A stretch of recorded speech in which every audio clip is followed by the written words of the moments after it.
Hi, and welcome to Mrs. Pam Reads. We are continuing in the Magic Circle by Katherine Neville. And in our last video, we were in AD 35, and they were discussing the behavior of Roman hierarchy, politicians. We're discussing the behavior of Pontius Pilate and how it deserved to be punished, and who was going to be responsible for doing that, because they were afraid that they were going to get regular people upset with the whole process. So the governor of somebody, isn't that awful? Oh, I'm looking at the wrong thing. Anyway, there we go. Syrian Antioch is going to put it to the Senate. He's gonna push the decision to the Senate in Rome. And that was AD 35. So now we've jumped to Rome in the spring of AD 37. So 2 years later. And the title is The Viper. I am nursing a viper for the Roman people and a phaeton for the whole world. Tiberius, speaking of Gaius. Let them hate me so long as they fear me. Gaius Caligula. What fascinating little surprises life springs upon us, just when we least expect it, the Emperor Gaius remarked with seeming pleasantry to his uncle Claudius. They were strolling arm in arm across the field of Mars and along the Tiber toward the mausoleum of Augustus, its half-completed temple to Augustus, the god, left unfinished at Tiberius's death. Gaius smiled to himself as if at a private joke, deeply inhaling the scent of fresh spring grass. He went on. To think that only a month ago, I was still regarded as little Caligula, bootsy, born in a boot, raised by my father like a camp follower among soldiers, he said. And that at 18, I was just another of those dancing boys Grandpa kept for pleasure along with his harem on that dreadful rock of Capria. Yet, look at me today. At 24, I'm ruler of the whole vast Roman Empire.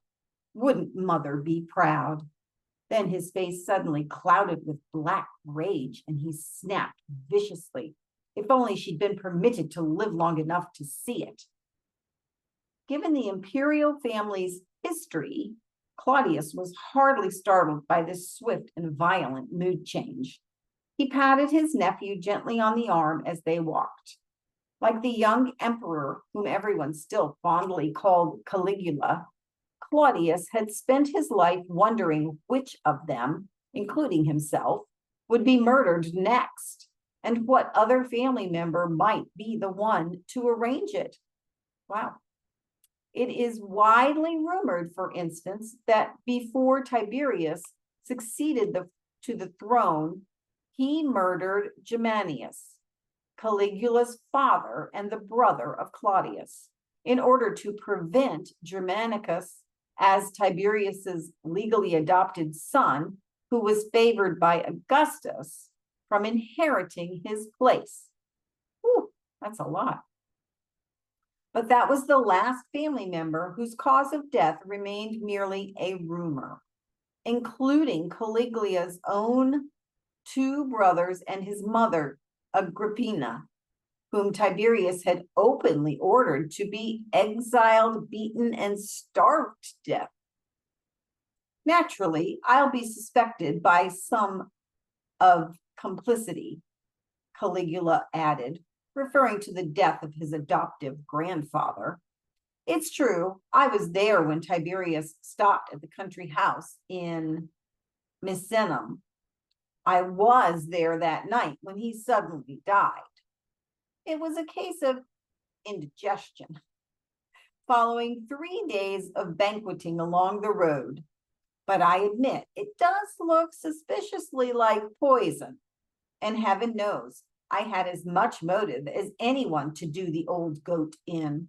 After all, the man arranged the slaughter of nearly everyone he ever dined with. Well, if that's the case, and they all believe you did it, said Claudius with a twinkle, I wonder what wonderful awards the Senate and citizens of Rome are planning to heap on you. Did you know during your inaugural festivities, there were mobs in the street crying, "To the Tiber with Tiberius," just like the good old days of Sejanus? What goes up must also come down. Don't say that, cried Caligula, pulling his arm away. He looked at Claudius with strange eyes, devoid of human expression. Then, with that smile that sent chills up Claudius's spine, he said, "Oh, we're going to skip that question. Well, I'll rephrase it. Did you know that I sleep with my sister?" Claudius was completely dumbstruck. Caligula had been known to have fits as a child, falling to the ground and frothing at the mouth, a symptom common to the Caesars. But now, as he stood there in the fresh air on the bright green lawn in the field of Mars beneath a brilliant blue sky on this seemingly normal spring day, Claudius realized that this was no ordinary madness. He knew he must make some response to his nephew's remark and make it quickly. "Good heaven," he chortled. No, I hadn't guessed such a thing at all. And what a surprise. Indeed, how could I have guessed? I mean, you've said my sister, but in fact, you have 3 of them, and each one lovelier than the next. Everyone in the family is right about you, Uncle Claudius, said Caligula coldly. You are a complete fool. Now, I'm rather sorry I've made you my first co-counsel to rule the state with me, though I've always liked you better than anyone in the family. I really might have chosen someone more astute. Now, that appointment can always be changed at any time, though, of course, I'm pleased and overjoyed at the honor, said Claudius hastily, wondering what on earth to do. He waited, praying for divine guidance, until at last his nephew spoke. I'm not talking about my sister, Caligula hissed under his breath. Though the guards posted around the field weren't even within shouting distance to overhear them. Don't you understand? I was speaking of the goddess. Oh boy. The god. What a confusing conversation. The goddess, said Claudius, trying hard not to avoid Caligula's gaze, though his dark eyes were burning into him like awful coals. The goddess, Caligula screamed. His hands were balled into fists in fury. His face had resumed its blackened color. Don't you understand? I can't make a mere mortal my empress. Mortal brothers and sisters cannot marry, but gods always marry their sisters. It's always done. That's how they do it. That's how they know that they're really gods, you see, because they sleep with all of their sisters. Whew. Of course, said Claudius, tapping his head as if he'd just had a revelation. But you didn't say it was the goddess. That's why I was confused. Your sister, the goddess, of course. So you're speaking of Drusilla? He finished, praying wildly to all the real goddesses he could possibly think of that this was the right answer. Caligula smiled. Uncle Claudius, he said, you're a fox. You knew all along, but were just pretending in order to make me have to tell you. Now, let me share with you all my ideas on what I think we should do to save the empire. Caligula's ideas on how to save the empire were astounding, even to Claudius, whose predilection for expensive women and lavish drunken banquets was well known. In the 1 hour they spent touring the Augustan mausoleum and temple together, discussing how the structure might be completed, Claudius quickly calculated what such ideas must represent in terms of cost. Caligula had already bestowed rare jewels upon the comedian minster and many of his other favorites. And when Herod Agrippa's brother-in-law of Galilean Tetrarch Herod Antipas was released from prison where he languished by order of Tiberius these past 6 months, Caligula had made a public display of replacing the iron chains he'd worn in prison with gold ones of equal weight.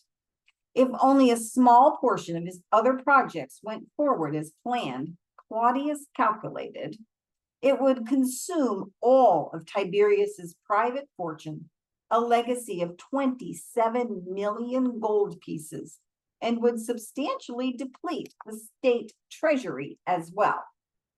Here at Rome, I'll complete the Augustan temple and the theater of Pompeii, the young emperor said, ticking off all of his fingers.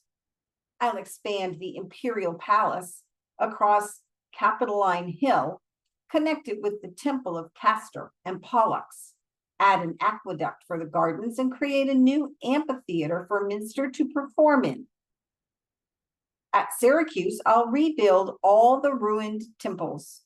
I'll dig a canal through the isthmus to Greece, restore the palace of Polycrates on the Isle of Samos, bring back the statue of Olympian Jupiter to Rome where it belongs. And I also plan to create a new temple to Didymaena, Apollo, at Ephesus, the design and construction of which I shall personally supervise myself. It went on this way for the whole of the morning until they reached the palace.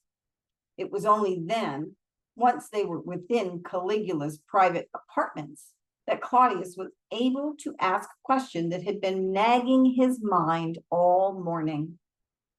What a paragon of altruism you've proven to be to the Roman people, my dear Gaius, he told his nephew, who had seated himself on a bejeweled throne atop a small flight of steps that placed him several feet above his uncle, so Claudius had to strain to be heard.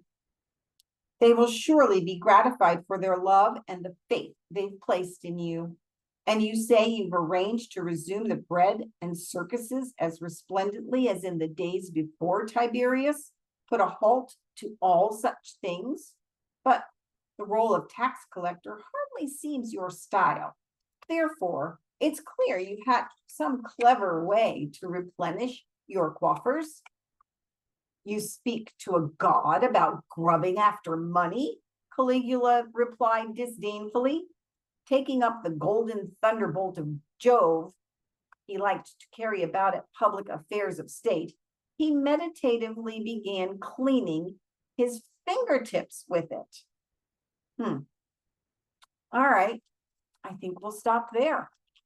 14.5 minutes. You guys are probably ready to move on to something else. And if not, just click the next video and you can keep going. I mean, some people like to binge, right? So, all right, you guys, I hope you have a wonderful day, and I will see you next time.